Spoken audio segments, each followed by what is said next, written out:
Students of class 7th Hindi. Chapter है पिता को पत्र। चैप्टर 16 है। ठीक है। ये पूरा एड्रेस दे रखा है। ठीक है। स्नेह और प्यार। ये एक बच्चा अपने पिताजी को क्या लिख रहा है? पत्र लिख रखा है। सभी यहाँ भारत की में सुबह के 9:30 बजे हैं। कितने बजे हैं? 9:30 बजे हैं। वहाँ ऑस्ट्रेलिया में दिन के 2 बज रहे हैं। मैं अपनी आराम कुर्सी पर बैठा साफ साफ देख रहा हूँ कि तुम एक बड़े समारोह में अपने दोस्तों के साथ बैठी हो। कुछ ही देर में वहाँ कार्यक्रम शुरू हो जाएगा।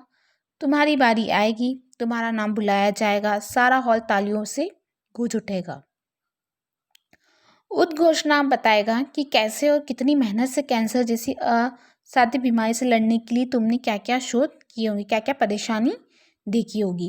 इसके बाद तुम्हें गोल्ड मेडल पहनाया जाएगा और एक बार फिर हॉल तालियों की गड़गड़ाहट से आंदोलित हो उठेगा। इस पूरी प्रक्रिया में किसी के भी मन में संभवतः यह सवाल नहीं उठेगा कि एक लड़की होकर तुमने यह उपलब्धि हासिल की है।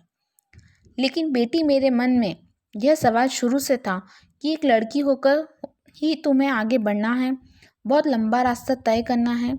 आज मेरे लिए दोहरी खुशी का दिन है। एक तो यह कि तुमने और मैंने जो लक्ष्य मिलकर तय किया था पूरा हुआ, और दूसरा मेरे मन में बरसों से जो एक अपराध बोध पल रहा था, आज उससे मेरी मुक्ति का भी दिन है। बेटे, आज मैं तुम्हें एक ऐसी लड़की की कहानी सुनाना चाहता हूँ जिससे मैं अनंत संभावनाएं थी, जो तुम्हारी तरह ही गुणी, बुद्धिमती और हौसले वाली लड़की थी। उस लड़की का नाम था निरुपमा। क्या नाम था? निरुपमा। घर में प्यार से सब उसे छुटकी पुकारते थे। तुम चौंक गई ना? हाँ बेटी, यह तुम्हारी छुटकी बुआ की कहानी है, जिनका निरुपमा नाम कोई जानता ही नहीं। बहुत प्यारी थी मेरी बहन। हर काम बहुत जल्दी सीख लेती थी। पढ़ने में भी बहुत अच्छी थी। मैं और एक ही गांव में पाठशाला और फिर माध्यमिक स्कूल में पढ़े थे। पढ़ाई के दौरान मैं सिर्फ पढ़ता था या फिर अपने दोस्तों के साथ खेलता कूदता घूमता फिरता रहता था।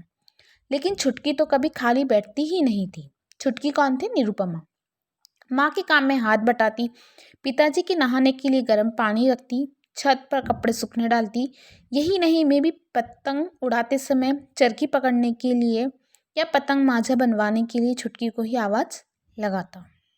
बेटी, उस समय जब मैं याद करता हूँ तो पाता हूँ कि मेरी सभी दोस्तों अभिषेक, अभय, राजेश के घरों को कमोबेश ऐसा ही माहौल था।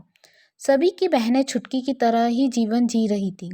इसी दौरान 10वीं का रिजल्ट आया। बेटी, मुझे आज यह स्वीकारने में ज़रा भी हिचक नहीं है कि छुटकी मुझसे भी ज़्यादा अच्छे नंबरों से पास हुई थी।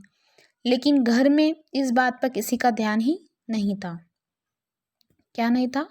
ध्यान ही नहीं गया। जैसे इस उपलब्धि के लिए कोई मायने ही नहीं थे।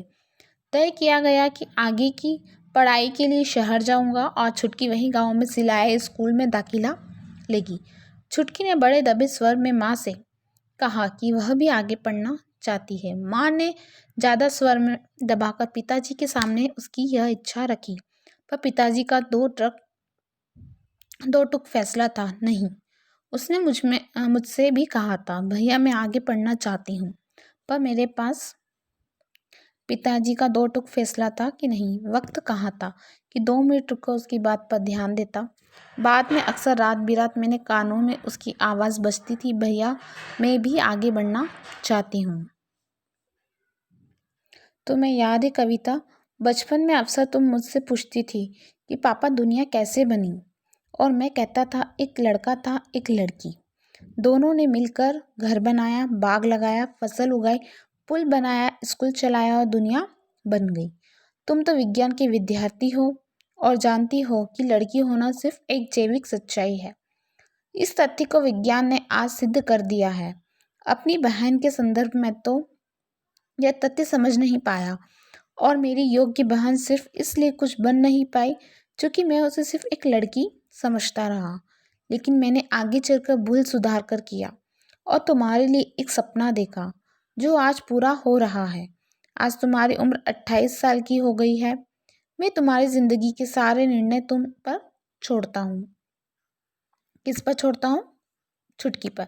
बेटी, जब तुम मास्क लगाकर कैंसर के जानलेवा सेल्स इकट्ठे करने के लिए अस्पताल अस्पताल घूमती हो तो मुझे तुम पर गर्व होता है। मैं मानता हूँ कि स्त्रियों के लिए आज भी बहुत कुछ नहीं बदला है। सदियों से जिन्हें समाज में कुछ सकारात्मक निर्णायक भूमिका नहीं दी गई है, उनका समय बदलने में अभी वक्त लगेगा। कविता, तुमने लिखा था कि वहाँ का समाज भी कई स्तरों पर उनका अपमान करता है, लगभग उन्हें एक सजावटी वस्तु की तरह प्रस्तुत करता है। हमें दो तरह की लड़ाई लड़नी है, एक तो पुराने संस्कारों से, दूसरे इस नई उपभोक्ता संस्कृति से जो स्त्री के सम्मान को बार बार चोट पहुंचाती है। इस पर बाकी बातें अगली चिट्ठी में।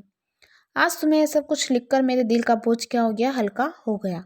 तुमने वर्जीनिया वुल्फ की जो किताब ए रूम ऑफ वन ऑन्स भेजी थी, उससे मैं पढ़ रहा हूँ। तुम्हारी सुखी और सार्थक जीवन के लिए एक पिता की तरह से ढेर सारी शुभकामनाएं और प्यार। तुम्हारा पिता। पुनः अपनी एक फ़ोटो गोल्ड मेडल लेते हुए नीरू बुआ को ज़रूर भेजना, उन्हें बहुत अच्छा लगेगा। तो यहाँ ये चैप्टर अपना पूरा कंप्लीट होता है। कल मैं इसकी एक्सरसाइज करवाऊँगी। Okay, thank you.